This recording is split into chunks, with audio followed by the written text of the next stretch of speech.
ہم کریں گے ہر مظلوم کی حمایت۔ اب تک کے لیے اتنا ہی۔ مزید خبروں اور اپڈیٹ سے باخبر رہنے کے لیے دیکھتے رہیں حمایتی news HD channel. سانگڑ Jamaat Islami کی جانب سے سندھ میں بدامنی، اغوا، ڈاکے، چوریاں، ڈاکو راج، قبائلی جھگڑوں کے خلاف آل پارٹیز کانفرنس APC میں سیاسی جماعتوں کے رہنما، وکلاء، صحافی، اقلیتوں اور سول سوسائٹی کے نمائندوں کی کثیر تعداد میں شرکت۔ حکومت سندھ میں قیام امن کے لیے مؤثر اقدامات کرے۔ جماعت اسلامی سندھ کے نائب امیر افضال احمد ارائی کا نیشنل پریس کلب سانگڑ میں تقریب سے خطاب۔ کراچی جماعت اسلامی کی جانب سے سندھ میں بدامنی، اغوا، ڈاکے، چوریاں، ڈاکو راج، قبائلی جھگڑوں، دریائے سندھ پہ بنائے جانے والے 6 اضافی کینالز کے خلاف آل پارٹیز کانفرنس سکر میں ہوئی۔ اشفاق احمد سلیری کی رپورٹ۔ الرحمن الرحیم،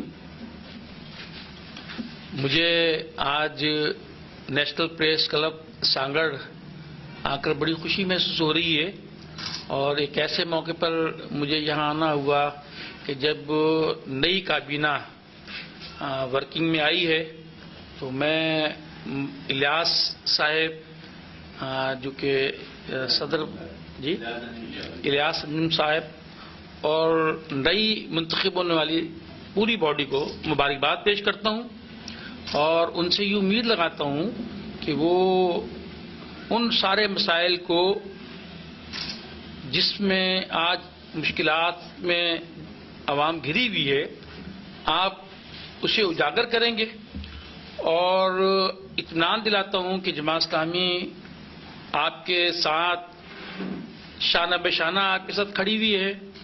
جماعت اسلامی نے اس ملک کی نظریاتی سرحدوں کے تحفظ سے لے کر خدمت کے وہ ریکارڈ قائم کیے ہیں کہ جو جماعت اسلامی کی نیک نامی کے میں اضافہ کرنے کا باعث بنے۔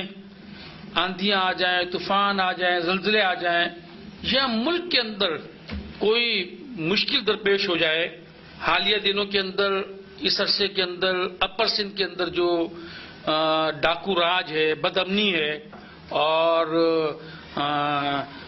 اغوا کا جو سلسلہ دن دہاڑے لوگوں کو اغوا کر لیا جاتا ہے، اس پہ جماعت اسلامی نے ایک منظم تحریک برپا کی، اور آج بھی ہم نے آل پارٹیز کانفرنس سکھر میں بلائی تھی۔ اسی طریقے سے ہمارے سندھ کا ایک سلگتا ہوا مسئلہ، سندھ کی دریا میں 6 نئی نہروں کا نکالنے کا جو ایک منصوبہ ہے، ایک شیطانی منصوبہ، جس کے اوپر ہمیں اطلاعات یہ ہیں کہ کام بھی شروع ہو گیا ہے۔ ہم اس کے خلاف اٹھنے والی تمام سندھ کی جماعتوں، سیاسی اور قوم پرست جماعتوں کے ساتھ کھڑے ہوئے ہیں۔ کل ہمارے میر خاص کے اندر ریلی نکلی ہے، آج عمرکوٹ کے اندر۔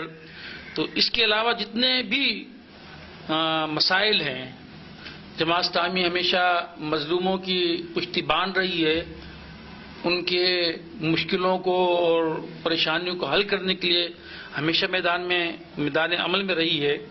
تو میں ایک مرتبہ پھر آپ تمام احباب کو دل کی اتھا گہرائیوں کے ساتھ مبارکباد پیش کرتا ہوں، اور امید لگاتا ہوں کہ آپ لوگ اپنے کام کو ایسے انداز سے سر انجام دیں گے۔